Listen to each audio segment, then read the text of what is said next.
Hey y'all, it's your friendly neighborhood therapist, and it is Monday, May 5th, and it is still Mental Health Awareness Month.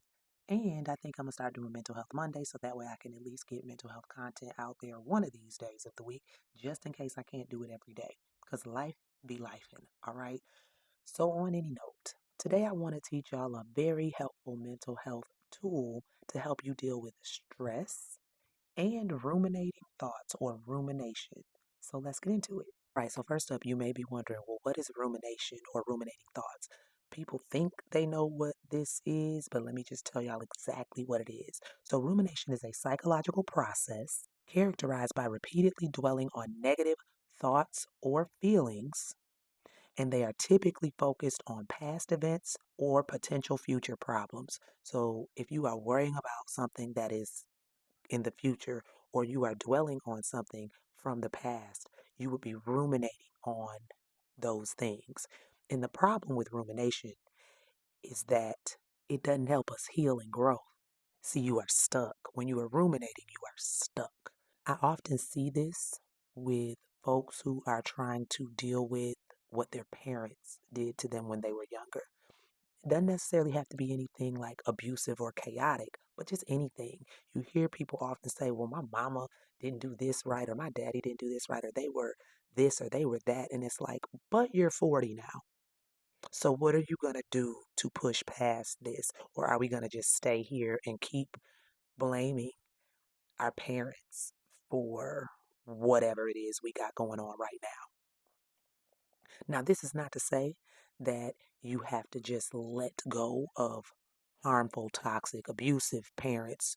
That's not what that's saying. I'm not telling you to let go of your feelings or that your feelings or emotions surrounding situations like that are not valid. But what I'm saying is it helping you now to continue to dwell on it? Is that helping you in any way? If you are not actively processing it and working to push forward, then it's causing you to stagnate. And that is not helpful in your journey to healing.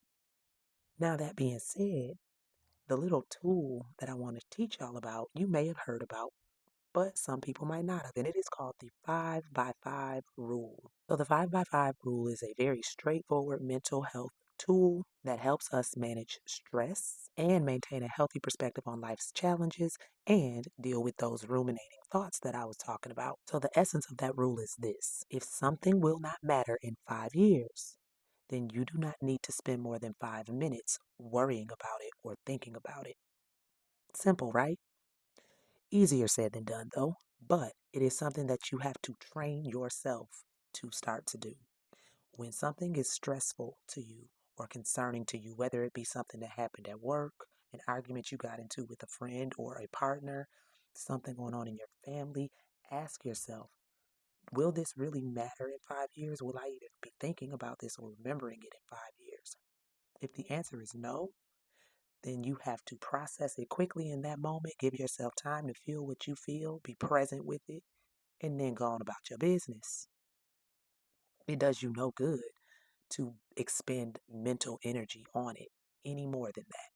So, what the 5 by 5 rule really does is it helps us to differentiate between truly significant things and what's simply a temporary hurdle in our life. And with a lot of things in life, we just have to consciously decide to go forward. That's it and that's all. There is no special tool or trick or anything that a mental health provider or anyone else can tell you to do other than consciously make the choice to say, all right, I am worried about this or I am ruminating on this. It is not going to matter down the road. Let me process my feelings, let me validate myself, and then let me do whatever action necessary to push forward, and then let me consciously go forward. And note when I say that this rule is not about ignoring or escaping from or dismissing your emotions around anything, but it is about putting those things into context. And it allows you to focus your energy on what is truly important. If you regularly apply the 5 by 5 rule, because anything you learn in therapy, basically you have to work to actively incorporate it into your life so that it becomes habitual to you. These good things have to become a habit. You know how we all got bad habits? Yeah, those habits formed over time, and it takes time to form a good habit too. So you have to repeatedly do it in order for it to have an effect. So if you Consistently apply the 5 by 5 rule to things that come up in your life, whether from the past or things in the future or things in present time. You start to be able to reduce unnecessary stress. You avoid getting stuck in cycles of overthinking. I have talked about overthinking before. Overthinking does nothing but stagnate us. You have to just make a decision and go forward. Stop thinking about decisions that you have to make like they are permanent.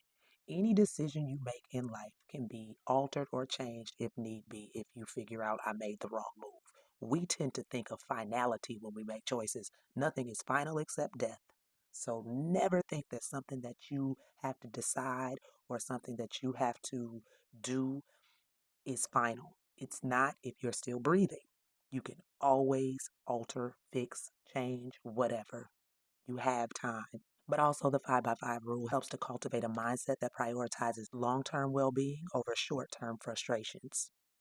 And over time, this rule leads to greater emotional resilience and a more balanced and focused approach to life. This does not mean that life won't get you down sometimes. This does not mean you won't be anxious sometimes. This does not mean you won't overthink sometimes. I often tell clients going to therapy or doing these things, implementing tools, all that, yes, it's great and it helps to manage, but it is not 100%. You're going to have your days where not a drop of it works. None of it. You're going to have your situations in life where none of this stuff is helpful. That's just it, and that's all. I need people to stop thinking that anything has a cure or fix all when it comes to our mental well being and our emotional well being, our psychological well being. That's just not the case because we never know what curveball life is going to throw at us. But it is still good to have these types of things in our toolbox because at the end of the day, it can help a lot.